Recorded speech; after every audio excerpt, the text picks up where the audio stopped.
রাসূল ডাকতেছেন, সাহাবীরা রে, আমার এই শহীদদেরকে দাফন করে দাও। শর্ত হলো গোসল দিও না, রক্তমাখা জামা কাপড়গুলো পাল্টাইও না, এই রক্তমাখা জামা সহ দাফন করে দাও। হাসরের ময়দানে আমি নবী এই শহীদগুলো লইয়া আল্লাহর আরশের কিনারে যাইয়া দাঁড়াবো, দেখাবো আমার উম্মতের মতো কেউ নিয়ে আল্লাহকে পাওয়ার জন্য এইভাবে কষ্ট করেছে। এবার দাফনের কাজ শুরু হলে কিতাব লেখে 69 জনের দাফন শেষ।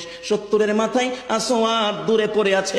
আমার নবী 2 কদম সামনে গিয়ে দেখে আসওয়াদ নতুন তরবারি হাতে চিত হয়ে পড়ে আছে, শহীদ হয়ে গেছে। আমার নবী ডাকে, রে আসওয়াদ, মদিনার হুর বিয়ে করতে পাঠাইছিলাম, মদিনার হুর বিয়ে করলি না, যুদ্ধের ময়দানে জীবন দিয়ে বিদায় হলে।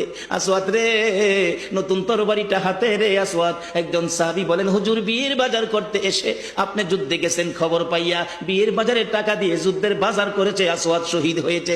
আমার নবী ডাকে, মাবুদ, আমার আসওয়াদকে তুমি কি দিবা গো আল্লাহ?